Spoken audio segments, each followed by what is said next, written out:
El accidente ocurrió en la carretera interestatal 75 en Tennessee, en un tramo entre Chattanooga y Knoxville. La autopista atravesaba el valle que hay entre Cumberland y el Parque Nacional Great Smoky Mountains. Desde que se abrió al tráfico en 1973, ha habido numerosos accidentes automovilísticos en cadena. Y siempre en ese tramo de 5 kilómetros. El primero se produjo solo 4 meses después de su apertura. 3 personas murieron en un accidente en cadena de 17 vehículos. 10 resultaron heridos. Tan solo un mes después, hubo otro accidente de 9 coches. Aunque no se produjeron víctimas mortales, 9 personas resultaron heridas. Durante los 6 primeros años de la carretera, hubo una media de un accidente automovilístico en cadena al año. Uno de los más grandes tuvo lugar en noviembre de 1978. En él chocaron más de 60 vehículos. 6 personas perdieron la vida y casi 100 resultaron heridas. Todos los accidentes tenían una cosa en común: la repentina aparición de una densa niebla que reducía la visibilidad a cero. Las autoridades de tráfico de Tennessee reaccionaron colocando señales luminosas de aviso para advertir a los conductores de la niebla y enviando policía a la zona de más niebla para asegurarse de que los conductores reducían la velocidad cuando las luces de las señales se encendían. La combinación de estos dos elementos funcionó. Durante 11 años no se produjeron accidentes graves en el tramo de más niebla de la carretera interestatal 75. Pero eso cambió el 11 de diciembre de 1990. Es un accidente muy grave. Los coches están amontonados. Nos llegan noticias de una gran explosión en la zona y los coches siguen amontonados. No había visibilidad. No se veía nada. Era como si tuvieras una hoja de papel enorme delante de ti. No se veía nada. Yo ni siquiera sabía con qué había chocado. La visibilidad era tan baja que los equipos de rescate tuvieron muchas dificultades para encontrar a los heridos. Era como estar en un cuarto oscuro. No se veía nada. Vi a un hombre entre la niebla con parte de la cara destrozada. Había perdido casi toda la piel de la cara. Lo primero que noté cuando salí del coche es que no veía el suelo. No veía nada por debajo de mis rodillas. Lo único que veía era blanco. Con la ventanilla del coche bajada podía oír los coches chocar uno tras otro. Se oía a la gente gritar pidiendo ayuda y te sentías muy impotente porque no podías hacer nada ya que no veías dónde estaban. Lo único que podías hacer era escucharlos. Una caravana chocó contra la parte trasera de mi furgoneta justo después de que yo saliera. Y después otros vehículos empezaron a chocar con el que me había dado a mí. Y nunca olvidaré que uno de los vehículos chocó con tanta fuerza contra el lado derecho de la caravana que me había dado a mí que los demás coches parecían de juguete. La explosión que se produjo fue tan grande que casi pierdo el conocimiento. Mike Curtis sacó a un chico de 14 años de la caravana. Y después rescató a la madre. Luego fui a rescatar al marido, pero lo único que se veía era fuego. Olía a pelo quemado y recuerdo que cogí su abrigo que también estaba ardiendo.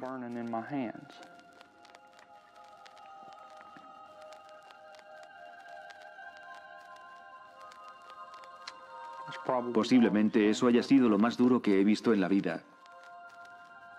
Y me sentí totalmente impotente.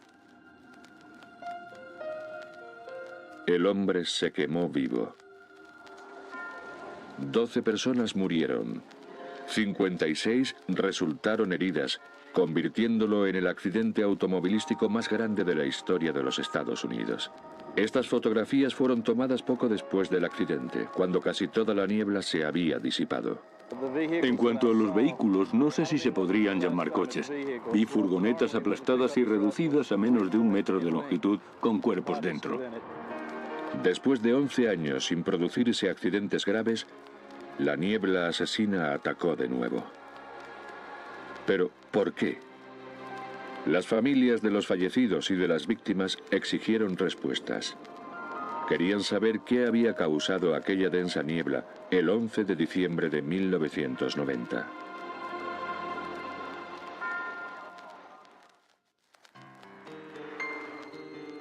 El 11 de diciembre de 1990, Craig Piper, de 30 años, iba a dirección sur por la carretera interestatal 75 con su camión con remolque. Iba a visitar a su madre de vacaciones.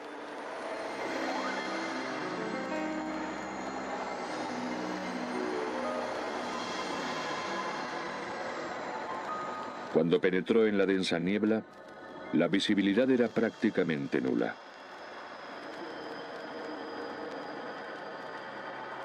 En cuestión de segundos, chocó.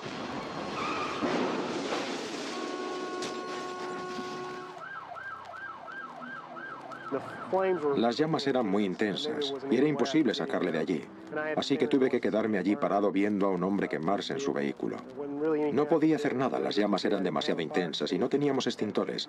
Tuve que quedarme parado y ver a este hombre quemarse vivo. La madre de Craig Piper quería respuestas y contrató al abogado Doug Fish, que no solo era abogado, sino también ingeniero. La mujer quería que Fish averiguara qué causó la terrible niebla responsable de la muerte de su hijo.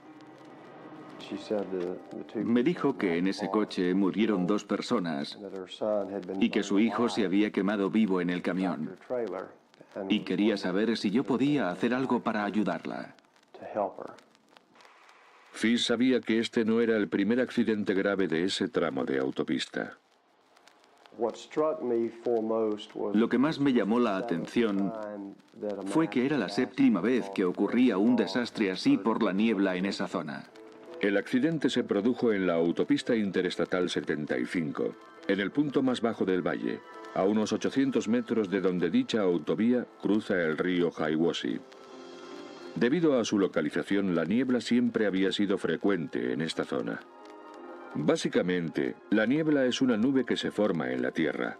La niebla se produce cuando hay demasiada agua en el aire para ser absorbida por la atmósfera. Como el aire frío tiene menos humedad que el aire caliente y las masas de aire frío se concentran en zonas bajas, el valle que atraviesa la carretera interestatal 75 es perfecto para la formación de niebla natural. Pero la niebla descrita por las víctimas del accidente era extremadamente densa.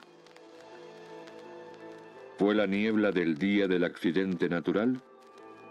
¿O fue provocada por alguna de las industrias cercanas? Cuando Doug Fish comenzó su investigación, dio con un estudio encargado por el estado de Tennessee 12 años antes. Poco después del accidente en cadena de 62 vehículos que mató a 6 personas e hirió a 100 más. El estudio fue realizado por este hombre, el profesor Wayne Davis, experto en ingeniería medioambiental de la Universidad de Tennessee. Davis no contaba con los recursos necesarios para recrear las mismas condiciones meteorológicas del día del accidente en 1978. Así que se subió a un avión 3 días diferentes para hacer una inspección visual. En esos 3 días hubo algo de niebla en la zona, pero relativamente poca. Pero todos los días vi una niebla claramente relacionada con el vapor de agua de las instalaciones de la fábrica Bowater. La compañía Bowater está situada a casi 5 kilómetros al este de la carretera interestatal. Es el mayor productor de papel de periódico de Norteamérica y libera grandes cantidades de vapor de agua a la atmósfera como parte de su proceso de fabricación.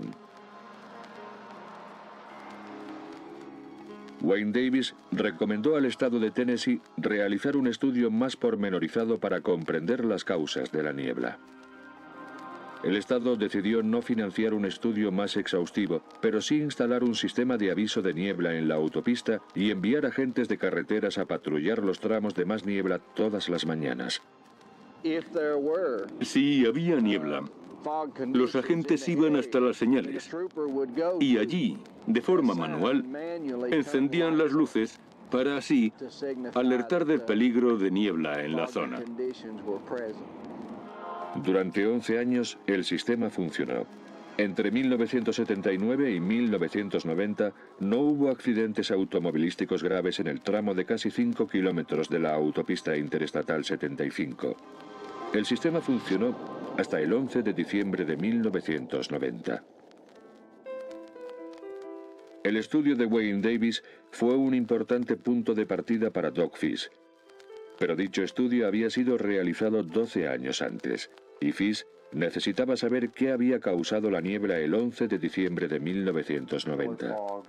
Siempre había habido nieblas asesinas antes de los accidentes, por lo que no se trataba de niebla natural. Tanto las víctimas como los testigos de los accidentes decían que la visibilidad era totalmente nula. Por tanto, no era niebla natural. Era una niebla demasiado densa para ser natural. Doug Fish supo de un científico que utilizaba un sistema informático para rastrear condiciones climatológicas y contaminantes. ¿Era posible que la ciencia pudiera recrear las condiciones climatológicas del día del accidente?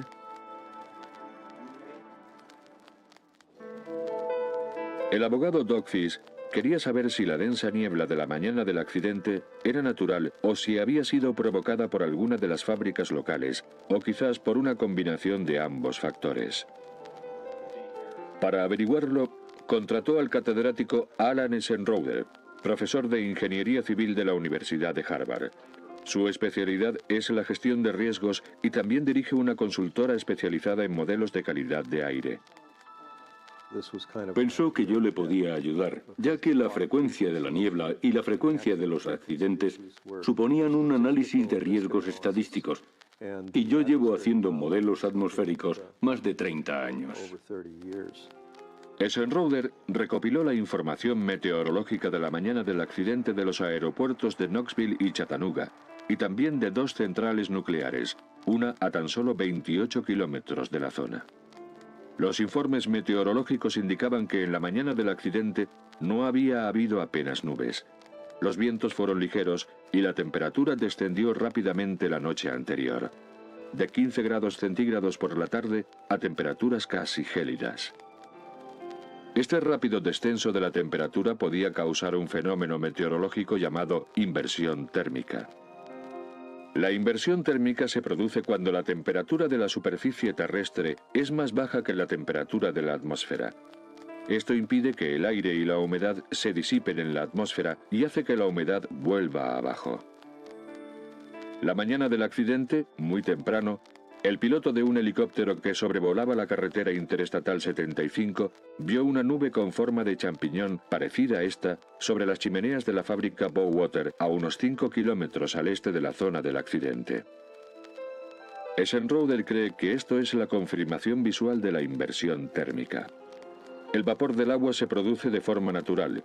Proviene de la evaporación de los lagos, arroyos, ríos y de la humedad de la tierra. Según el profesor Esenroder, la velocidad de evaporación de los cuerpos naturales de agua en la zona era solo de unos 1.500 litros al día. Esto solo era suficiente para crear una niebla ligera y no la densa niebla descrita por las víctimas del accidente y los equipos de rescate. Esenroder estaba convencido de que tenía que haber otra fuente de vapor de agua que hubiera provocado la densa niebla. Vio una serie de estanques a ambos lados de la autopista interestatal. Eran estanques de tratamiento de aguas residuales que pertenecían a la fábrica Bowater. Estos estanques se utilizaban para depurar las aguas residuales de la fábrica de papel. En dos de los estanques había tanques de aireación para propulsar el agua al aire. La mayor parte del agua volvía a caer en los estanques, pero no toda. Y esto provoca cúmulos. Estos cúmulos de gotas de agua se alejan a la deriva del lugar donde se han formado. El resto de gotas caen a la tierra o al lago donde se originan. Por tanto, tuvimos que hacer algunos cálculos específicos de ingeniería para calcular la emisión de esas gotas. Esenroder calculó que estos estanques de tratamiento de aguas residuales añadieron 37 millones de litros de vapor de agua a la atmósfera 24 horas antes del accidente. Mucho más que los 1.500 litros de los cuerpos naturales de agua. La propia fábrica liberaba a diario otros 5,5 millones de vapor de agua por las chimeneas. Pero por estas chimeneas no solo salía vapor de agua. Las papeleras también liberan lo que se conoce como aerosoles o residuos del proceso de producción del papel. Los aerosoles son unas partículas microscópicas sobre las que el vapor de agua puede condensarse. Y esto origina niebla. No solo existe la posibilidad de niebla por la presencia del vapor de agua, también se puede formar en las superficies de estas micropartículas, de estos núcleos de condensación. Pero ¿cómo podía saber Eisenhower si el vapor de agua de la fábrica de papel Bowater, a casi 5 kilómetros de distancia, había provocado la niebla en la autopista interestatal el día del accidente? Encontró parte de la respuesta en esta cinta de vídeo grabada por un vecino de la zona unas cuantas horas después del accidente. Eisenhower vio en dichas imágenes la corriente de viento que llevó la masa de aire frío al valle. Pero Eisenhower necesitaba saber en qué dirección iba esa corriente del viento. Para ello, tenía que saber la posición exacta del avión. Utilizando gráficos navegacionales y calculando la posición del Sol por los destellos del ala del avión y las referencias de tierra, identificó la posición del avión en relación a la fábrica de papel y el lugar del accidente.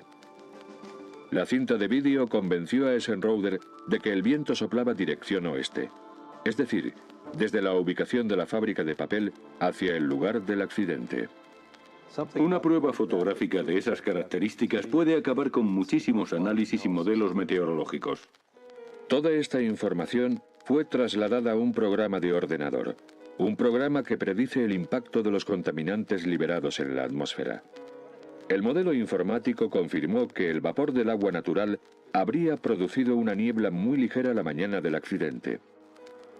Pero el vapor del agua de la fábrica Bowater y sus estanques de aguas residuales aumentaron la niebla de forma significativa. La inversión térmica hizo descender el vapor de agua hacia la superficie terrestre y la corriente del viento desplazó la niebla al oeste desde el valle hacia la carretera interestatal donde se produjo el accidente. Cuando las fotografías tomadas por satélite representadas aquí en azul fueron colocadas sobre el modelo informático, coincidían con el movimiento de niebla pronosticado por el ordenador.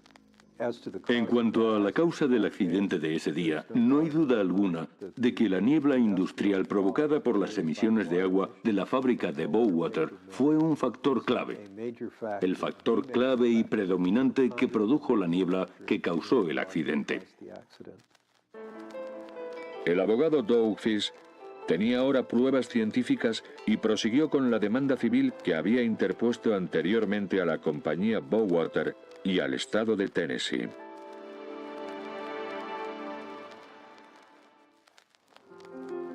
Cuando Mike Curtis conducía por la carretera interestatal 75 la mañana del accidente, el sol era tan fuerte que se tuvo que quitar la chaqueta en el coche. Cuando llegó a la zona de la niebla, las luces de las señales de tráfico no estaban encendidas y las de la dirección contraria llevaban encendidas 3 días seguidos y estaban siendo ignoradas. Las patrullas de policía para alertar de la niebla habían desaparecido hacía años. Cuando llegó a la densa niebla, la visibilidad era prácticamente nula. Mike Curtis nunca vio con qué chocó. Curtis oyó colisiones, a gente pidiendo ayuda y explosiones. Me agaché y le pedí a Dios que no me dejara morir. Ayudó a un chico que quedó atrapado en el interior de una caravana. Conseguí sacar a un chico de 12 o 13 años. Su madre estaba dentro gritando y en un ataque de adrenalina rompí la ventanilla y la saqué a ella también. Tras rescatar al chico y a su madre, Curtis intentó sacar también al padre, pero este se quemó vivo. Vaya en esa dirección. Una mujer que iba con su nieta se enfrentaba a otra tragedia. Esto es lo que quedó de su coche. Este coche quedó totalmente aplastado, parecía un acordeón. El coche quedó tan aplastado que medía menos de 1 metro y milagrosamente la niña pudo sobrevivir. La abuela murió. Randall McKeehan y sus 2 hijos también sufrieron una pérdida ese día. Perdieron una madre y una esposa. Judith McKeehan se quemó viva en ese accidente. No tenía cuerpo. Había desaparecido el 90% de su cuerpo. Era como si la hubieran incinerado. No quedaba casi nada de ella. Solo unos cuantos restos, cenizas, pero no lo suficientes como para que pudiera ser identificada. Pero se podía ver que había muerto en el vehículo. Yo hice todo lo que pude para sacar sus restos del coche.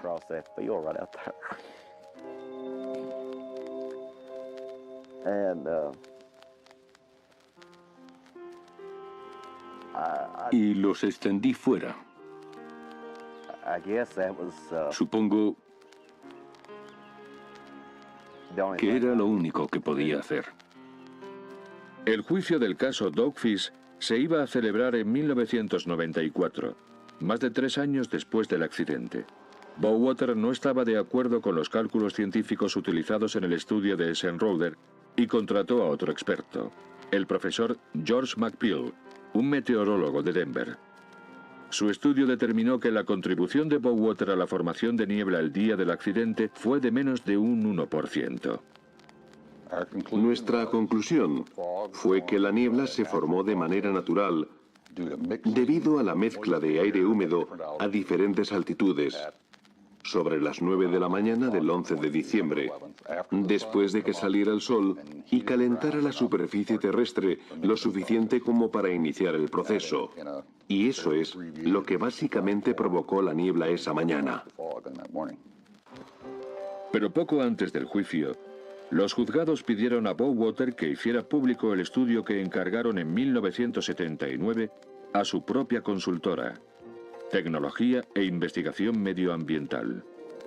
Esta afirma que las pruebas preliminares indican que las operaciones de Bowater contribuyen a la formación de vapor de agua y niebla en la zona de Calhoun. Dogfish no pudo demostrar sus conclusiones en el juzgado. La batalla de las diferentes posiciones científicas no se llegó a librar. Antes del juicio, el estado de Tennessee llegó a un acuerdo extrajudicial con Fish y las familias que éste representaba. Debido al mal funcionamiento de las señales de aviso de niebla, el estado ofreció una compensación de $800.000 y también se comprometió a instalar un sistema de detección de niebla de $4 millones. Cuando la niebla alcanza una determinada densidad, unas enormes señales avisan automáticamente a los conductores de la presencia de niebla en la zona, y unos sensores cierran automáticamente el acceso a la autopista. Bowater también llegó a acuerdos extrajudiciales con 30 víctimas y familiares de víctimas representadas por Dogfish y otros abogados. Les compensó con $11 millones. Bowater sigue manteniendo que su fábrica de papel y sus estanques de tratamiento de aguas residuales no tuvieron nada que ver con la niebla del día del accidente. Sin embargo, Bowater accedió a limitar el uso del estanque de tratamiento número 4, el más cercano a la autopista. Pero lo importante no es si el estanque número 4 provoca niebla o si la niebla se produce de forma natural. Lo importante es que en esa zona hay niebla de vez en cuando. Y cuando hay niebla en una determinada zona, los sistemas de control de carreteras tienen que ser suficientes para alertar a los conductores.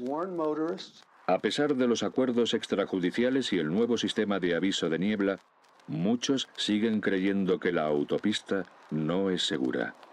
Es una medida preventiva, no una solución al problema, ya que no hacen que la niebla se disipe.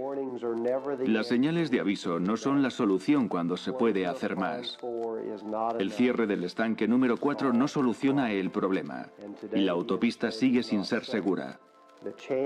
La probabilidad de que vuelva a haber otro accidente es considerablemente menor, pero el riesgo no ha desaparecido y el peligro tampoco ha desaparecido. Por tanto, sigue habiendo grandes riesgos de más víctimas y muertos en este tramo de la carretera. Esta es la tercera vez que vengo aquí. Y para cualquier agente, esto es una zona conmemorativa. Ese puente es conmemorativo porque en esta zona murió mucha gente. La familia List vivía en esta enorme casa victoriana en la tranquila y próspera localidad de Westfield, Nueva Jersey. John List era contable y tenía 46 años. Él y su mujer llevaban casados casi 20 años. Tenían 3 hijos, Patricia, de 16 años, John, de 15, y Freddie, de 13. La madre de John, Alma, también vivía con la familia en un piso separado de la casa, que estaba en la 3ª planta. Los hijos de List iban al colegio, y todos ellos eran niños activos y populares. John List era un luterano muy devoto que daba clases en la escuela dominical. En el otoño de 1971 la casa de los List se quedó vacía. La familia se marchó a visitar a un familiar enfermo.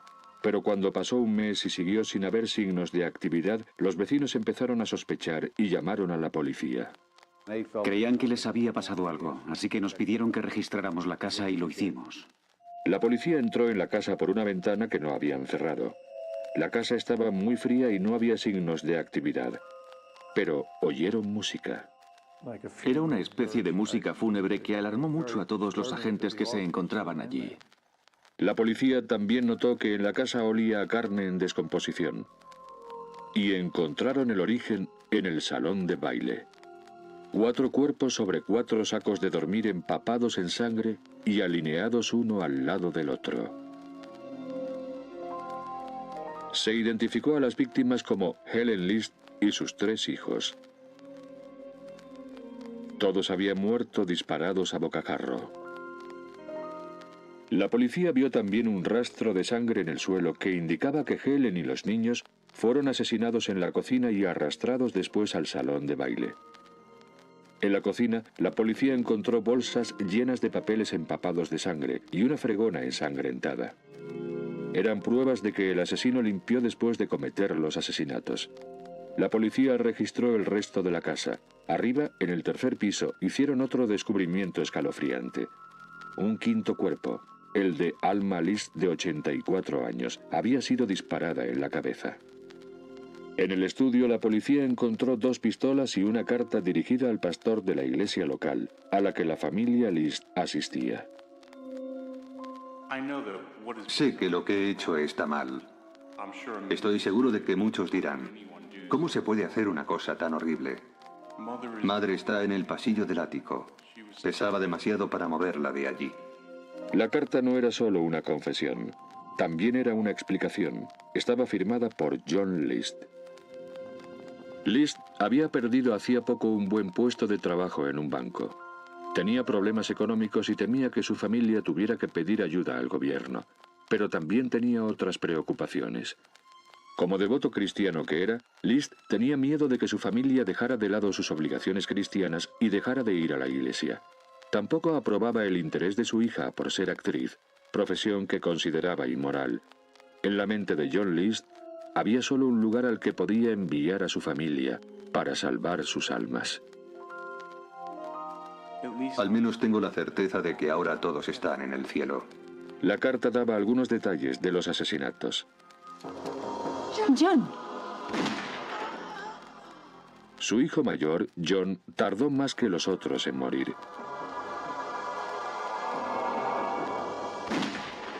Fue acribillado hasta que Liz se convenció de que el niño había muerto. John sufrió más porque pareció resistirse más. La confesión de John List también describía los últimos momentos que pasó solo con su familia. Recé oraciones del Evangelio por todos ellos. Era lo mínimo que podía hacer. Cuando se hizo pública la noticia de los asesinatos, los vecinos contaron a la policía que el afable contable era un hombre muy extraño, que llevaba una vida recluida y que tenía muy pocos amigos. 2 días después de que se descubrieran los cuerpos, la policía encontró el coche abandonado de List en el aparcamiento del aeropuerto JFK de Nueva York. La fecha del ticket de aparcamiento era del 10 de noviembre, pero no había pruebas de que List hubiera cogido ningún vuelo. Sin embargo, la policía sabía que estuviera donde estuviera, List les llevaba un mes de ventaja. La búsqueda de un asesino en serie había comenzado. La policía emitió una orden de búsqueda y captura de John Emil List. Le buscaban por el asesinato de toda su familia. Como había pasado de estado a estado al dejar su coche en el aeropuerto JFK, se convirtió en un delito federal. El FBI intervino y empezó a hacer circular carteles con su fotografía. Era un caso prioritario. Se envió a todas las oficinas de campo del FBI, a todas las oficinas de correos y a todas las comisarías del país. Un informe de balística confirmó que las 2 pistolas encontradas en el escritorio de List fueron las que utilizó para matar a su familia. Las autopsias revelaron que las víctimas habían sido disparadas en la cabeza. Los difuntos llevaban muertos alrededor de un mes cuando se encontraron sus cadáveres. Pero, ¿dónde estaba John List? Había 2 posibilidades. Una, que se hubiera suicidado después de cometer los asesinatos, y otra, que estuviera viviendo en otra parte de los Estados Unidos. De vez en cuando recibíamos información de que se había visto a List. Se recibían informes diciendo que se había visto en Alabama un hombre que se parecía a List, y el FBI guardaba esa información. Pero a pesar de los esfuerzos que hizo la policía de Westfield y el FBI, las pistas no llevaban a ningún lado. La teoría general era que List era un hombre que no llamaba la atención. Pasaba desapercibido totalmente. Era un hombre de mediana edad, blanco y con gafas. Y, sinceramente, no encajaba en el perfil de criminal, si es que hay un perfil de criminal. John Emil List esquivaría a las autoridades durante 18 años, a pesar de los esfuerzos de los investigadores por mantener el caso vivo a través de los medios. Llamábamos a los periódicos e insistíamos en que lo publicaran en el 5º aniversario, en el 6º. Hasta el 15º aniversario lo estuvimos publicando. Pero entonces a los detectives se les ocurrió una cosa. Esta noche en Los Más Buscados de América.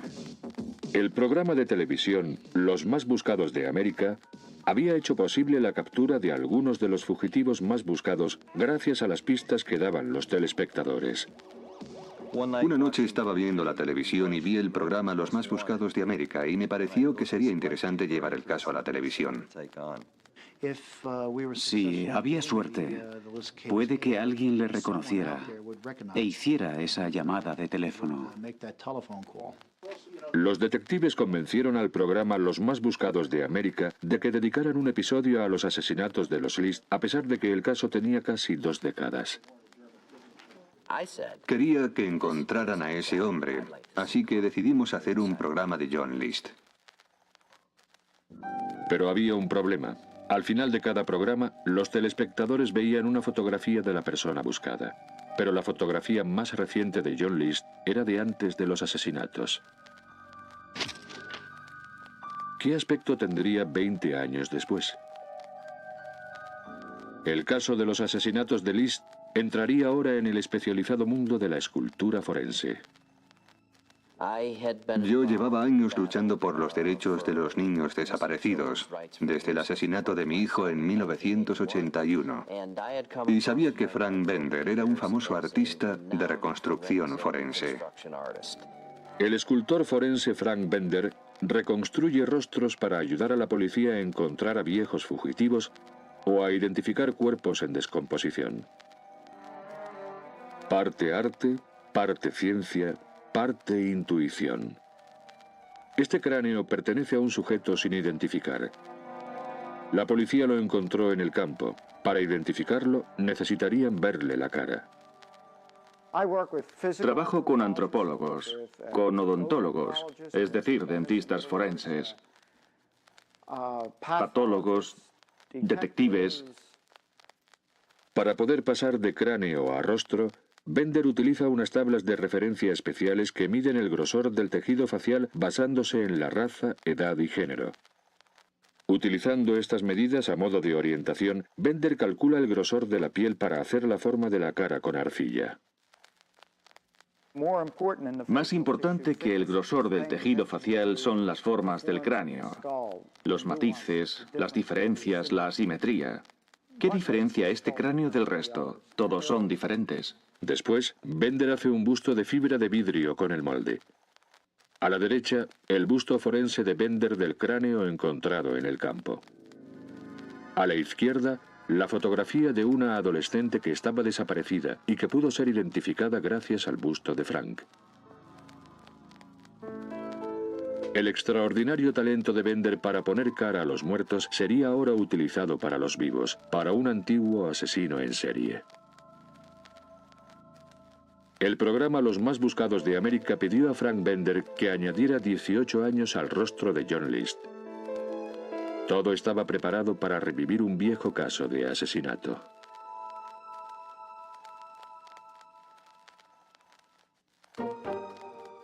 Este es John List en 1971. El trabajo de Frank Bender consistía en calcular qué aspecto tendría 18 años después. Lo único que tenía para trabajar eran unas cuantas fotografías. Los ordenadores pueden envejecer un rostro, pero la antigua y manual técnica de Bender daría al busto forense un toque personal. Muchos de los ordenadores de hoy en día añadirían tan solo unas 5 arrugas si son 8 años más viejos. Pero a veces uno está mejor después de unos cuantos años y se cuida un poco. Para hacer este trabajo, Bender necesitaba tener un perfil psicológico del asesino John List. Me meto en la cabeza de la persona y de alguna manera me convierto en esa persona mientras trabajo en ella. Quiero sentir como esa persona, quiero saberlo todo sobre ella. Pidió ayuda al psicólogo forense Richard Walter. Juntos predecirían qué aspecto tendría John List. Bender y Walter estudiaron detenidamente artículos de periódicos y fotografías para analizar al hombre que había cometido esos asesinatos. También tuvieron en cuenta la estricta educación que recibió de sus padres alemanes. El Señor es mi pastor, nada me falta. La iglesia luterana fue muy importante en la vida de John. Era hijo único y estaba sobreprotegido por una madre muy dominante. List era licenciado en económicas, pero no se sabía relacionar con la gente y había perdido muchos puestos de trabajo por ello. El perfil psicológico reveló a un hombre que mató por rabia y para vengarse de su propio fracaso. El autor del crimen tiene una historia de frustración y se sentía atrapado por las mujeres, sobre todo por mujeres de su misma edad o mayores, y mujeres con autoridad. La personalidad rígida y estructurada de List encajaba con que hubiera planificado meticulosamente los asesinatos. Además, Richard Walter hizo algunas predicciones sobre el paradero de John List basadas en su gran experiencia con otros asesinos. Y Richard Walter dijo que no estaría ni a 500 kilómetros de donde tuvo lugar el crimen, que pertenecería a la iglesia luterana y que se habría vuelto a casar. El perfil psicológico ayudó a reforzar la visión de Bender del fugitivo. Hice la boca hacia abajo por la ansiedad que sentiría por haber cometido esos crímenes. Pero Richard no creía que se sintiera culpable por haber matado a su familia. La ansiedad que sentiría era por miedo a que le descubrieran. Bender también tuvo en consideración la genética. Analizó fotografías de los padres de John List y añadió papada y entradas al busto. List tenía una cicatriz detrás de la oreja derecha y Bender investigó sobre cómo podría estar dicha marca años después. Con el busto de fibra de vidrio terminado, Bender pintó la piel y el pelo y le puso traje y corbata, ropa que Walter creyó que llevaría la mayoría del tiempo.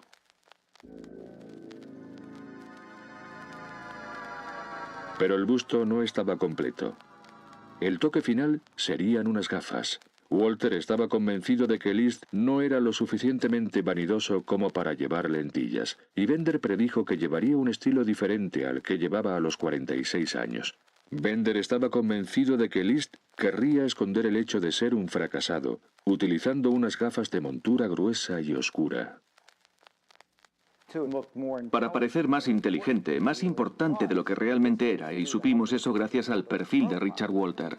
Bender buscó entre montones de gafas usadas y encontró las adecuadas para el busto. El rostro pintado con la boca hacia abajo, la papada, las entradas y la cicatriz miraba ahora detrás de unas gafas con montura gruesa y oscura. El busto forense estaba terminado. Tonight on America's Most Wanted. El primer caso de esta noche es el más antiguo de todos los que hemos tratado en Los Más Buscados de América. La noche del domingo 21 de mayo de 1989, el programa Los Más Buscados de América emitió el episodio de los asesinatos de List. En Denver, Colorado, una familia reconoció la cara del asesino en serie.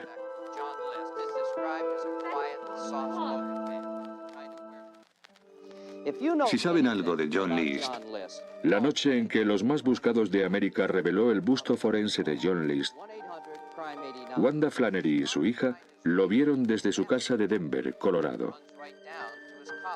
Para su horror, notaron un gran parecido entre John List y un antiguo vecino. Y todo empezó a encajar perfectamente. Era contable, luterano, y tenía una cicatriz detrás de la oreja. Tenía un aspecto respetable e iba muy bien vestido. Y en cuanto mostraron la escultura, tuve claro que era él. En cuanto lo vimos, supimos que era él. El colofón para mí fueron las gafas y la papada. Dijimos, Dios mío, pero si es Bob Clark. Bob es John List. Tenemos que llamar. Wanda Flannery contó al FBI que su antiguo vecino se había trasladado hacía poco a Richmond, Virginia, y que utilizaba el nombre de Bob Clark. El FBI le cercó y Robert Clark fue arrestado en la oficina donde trabajaba en Richmond. Me acerqué a él y le pregunté. Le dije, ¿es usted el señor Clark? Y me contestó que sí. Entonces le pregunté, ¿es usted John List? Y respondió, no, yo soy Robert Clark. Pero Bob Clark tenía una cicatriz detrás de la oreja derecha. Y sus huellas digitales coincidían con las de la solicitud de la licencia de armas que John List había rellenado un mes antes de los asesinatos. Bob Clark y John List eran la misma persona. Dije, lo han cogido. Ya está, lo tienen. Sorprendentemente, John List llevaba el mismo tipo de gafas que Frank Bender había utilizado en su busto forense. Frank Bender dio en el clavo totalmente. En el New York Times pusieron la fotografía de John List cuando fue detenido, al lado de la fotografía del busto forense. John List tenía las mismas gafas que Frank Bender había puesto a la escultura. Fue increíble. Era casi como si la persona que hizo el busto estuviera mirando a John List cuando lo hizo. En el juicio de John List, se reveló la historia de cómo un discreto contable que iba a la iglesia con regularidad planificó meticulosamente la brutal ejecución de toda su familia. List había perdido su trabajo. Bajo la presión de las facturas que se acumulaban y la pérdida de moralidad de su familia, John tomó una decisión. Decidió hacerlo porque era la única salida y así podría empezar de cero, y por eso lo hizo.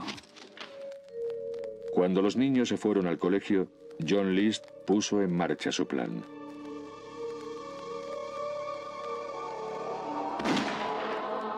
Disparó a su mujer en la cabeza.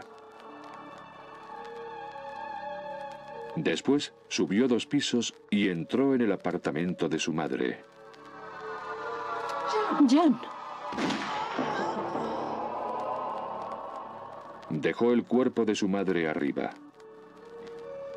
pero colocó el de su mujer en un saco de dormir y lo arrastró hasta el salón de baile. Luego limpió la sangre. Más tarde, cuando los niños volvieron a casa después del colegio, los asesinó uno a uno.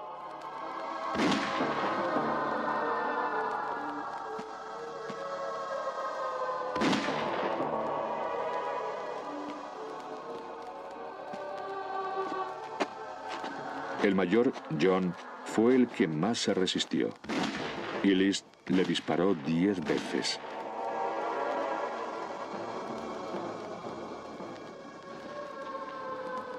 Arrastró los cuerpos de los niños al salón de baile también.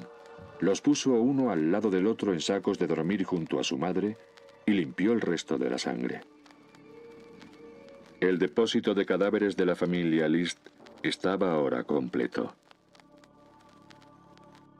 Con las ejecuciones realizadas, List rezó una oración. Después escribió una carta a su pastor confesando los asesinatos. Bajó el termostato para retrasar la descomposición de los cuerpos. Encendió la radio y puso una emisora de música clásica. Así comenzó su vida como fugitivo. Antes de que se descubrieran los cadáveres, List se trasladó a Denver y solicitó un número nuevo de la Seguridad Social con el nombre de Robert Clark. Posteriormente entabló amistad con su vecina Wanda Flannery. Volvió a formar parte de la iglesia luterana y se casó con una amiga de Wanda, Dolores Millar. Su nueva mujer nunca sospechó nada. List le había contado que su primera mujer había muerto de cáncer y que no habían tenido hijos. No me lo puedo creer. Quiero a mi marido con toda mi alma y no creo que sea el mismo hombre. La pareja se trasladó al este de Richmond, a la zona de Virginia donde List encontró un trabajo de contable.